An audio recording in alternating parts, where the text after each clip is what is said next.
is great to have you back on the channel. I hope you're doing great. Let's talk about kicks. Yeah, again. I did my kicks in the beginning with samples, then I started to create them myself with synthesizers, then I realized, okay, in the modern days we need a little bit more than just a Sinus sub and a Sinus kick. So I start layering, making this little group in Ableton where I have like a simpler with like a little click sample and then an operator where I make my kick. Then I found the VST plugin, which is called Kick, and then it was Kick 2 and now it's Kick 3, and I already did a video on that one. I realized I was not really happy with my kicks. I didn't know what I made wrong, what was missing, what was my fucking problem, right? There's one artist I really admire as an artist, also as a human, but I really respect Altinbas. Altinbas sets in Berghain, killing me all the tracks that he's producing, making me really happy, and lucky me, we became friends, so I needed to do it, and I asked him, yo dude, what do you think about the track? And he literally said, we need to talk about your kicks. So we talked about it, and he literally mentioned to me Punchbox, a VST from D16, and yeah, like yesterday I just scrolled my mails and I found this like sale that they do right now, so I don't know if it's still happening, but if, grab one. And yeah, I want to check it out now, so let's jump into Ableton, because I think that could be literally the solution for my problems. So yeah, let's hop into Ableton and then we see where we go with this. So in Ableton I loaded like a Punchbox here. This is how it looks.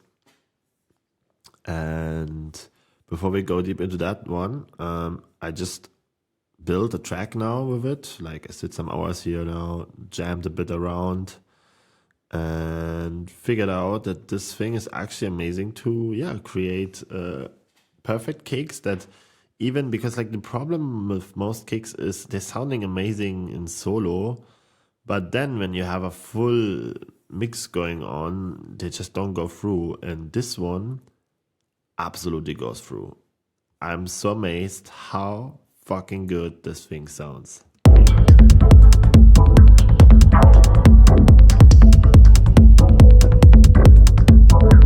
It just cuts through the mix.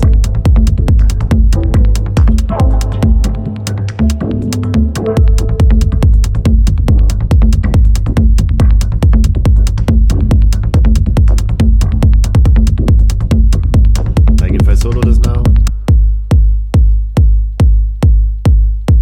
there's so much low mids. It starts with a good start. You have presets, we don't go there, but you have a lot of options here. So let's cut everything. Then you can play MIDI, but nothing will happen. So you need the main engine and the 3 tools. So there is the click. If you make the click on, you literally get a click. You can change the frequency range, how long, la. I think you know all of this for sure.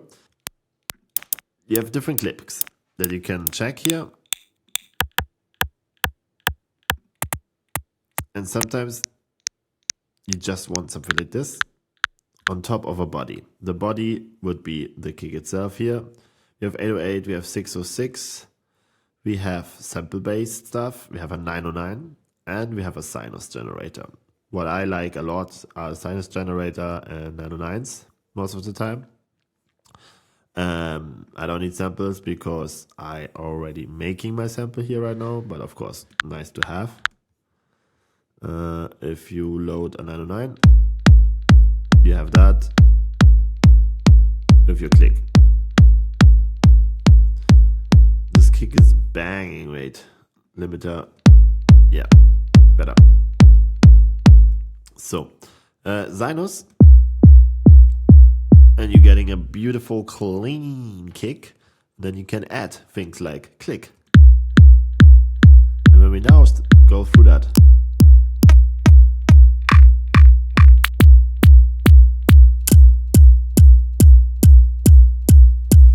you will see how you get really clear the character of the kick, shaped by a super clean sinus sub, and then just playing with this tops and clicks makes it, yeah, working.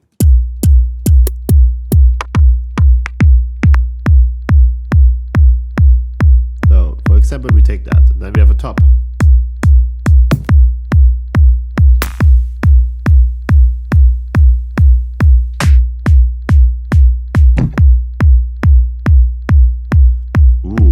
This gives a body, and then you have this. So you really can push the low mids and all the stuff that is missing when you make it just sinus.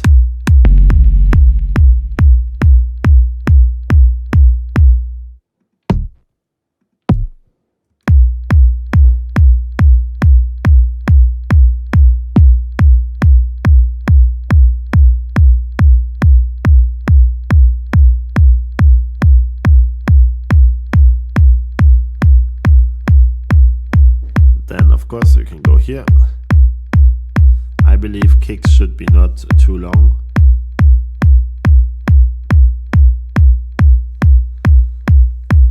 Yep, something like this. And then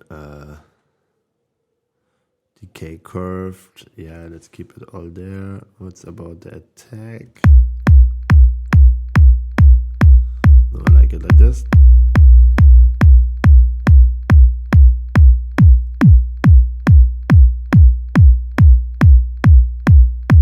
You can push it here a little bit. You can make it snappy and pew pew pew pew like everyone.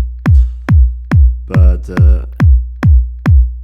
I would say with all this, you already have like a solid kick generator. Like you can make everything you need is all here and not more. And I think this is what I need, because I was tempted to play with my kick way too long because there was too many options, and now I just have these 3 options to put in front, and then all of these options to, yeah, would say this is the character I want. Like I want a sinus kick, or I want a 808 kick, right?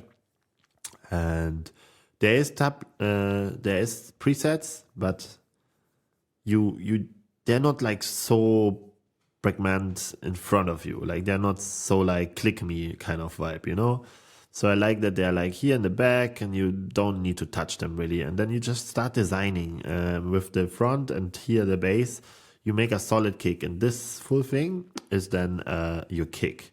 But then after the kick, of course, we sometimes want to make some, yeah, just adjustments. And what I always do is, yeah, having a limiter or something in the end makes sense. An EQ, absolutely important for me, is an EQ, where you can dial in the sound. Right. Something like this. That's cool. Then even you have bit crush.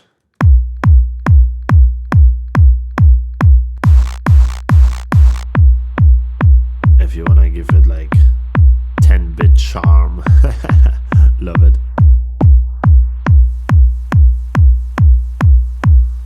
Yeah, making it really electrified, or even GABA if you want.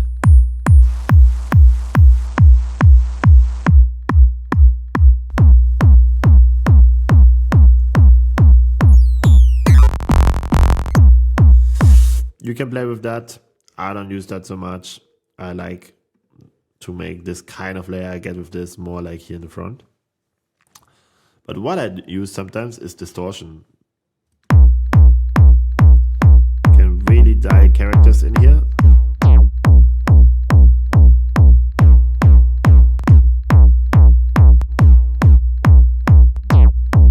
If you like it. Even say what you want to distort, more the lows or the highs.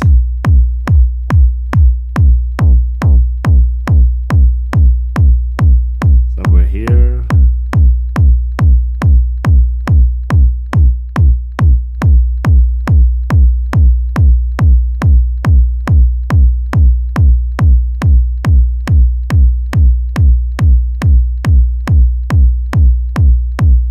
Somewhere there.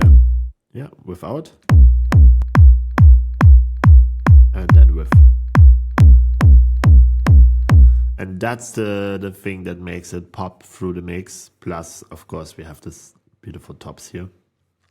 And then sometimes, because let's say we push it harder, like you make a kick like this or something, you're getting a lot of highs, but you want the character, the grit of it or something, you can always have a filter.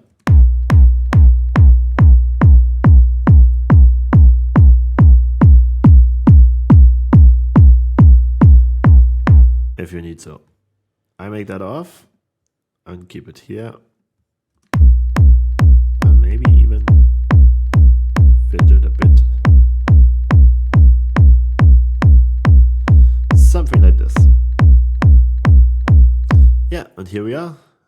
Proper kick that I built random. I think there's more options, like for example, you can look inside the circuits here. This analog vibes, funny. Yeah, you can make the order here totally for the effects, where you really want that sometimes. Like put the filter before the distortion, if you want. I would never do that, but yeah. The equalizer maybe in front. In my case, I would keep it here. And yeah, with this, I have everything I need to make my kicks. This is kind of the workflow I always did, and now I have it. And then you can send the stuff even in effects here. I don't want to go into this too deep now, but there is more buttons you can explore on yourself. And they're having a sale right now going on, so grab one, because this thing is literally a no-brainer. And I mean, Mr. Altinbas himself told me I should use it, and I respect when someone like him say that to me. So I grabbed it when I saw the email, and I was like very positive surprised, because this sounds amazing. How my kick goes through this mix. I didn't have this before like this. Yeah, this is my new main kick set. I don't use VST plugins too much. You all know that now, but sometimes there's just like a reverb, a delay for your aux sense, or a proper kick, bass synth, whatever you need, proper quality. You can have that if you use VSTs, but you lose very, very fast the focus if you have too many VSTs. That's why if I drop one like this now, I really mean it. This thing is a no-brainer if you want to make good kicks that run well in a club and just love the sound of it. It's all the tools I need, plus it goes through the mix. In this case, have a beautiful week. Like and subscribe this video. This helps me to know what I have to do more. And let me in the comments also know if you have some video ideas. I want to do more Ableton stuff, more focused on Ableton now than ever. And yeah. We see us next week. Peace.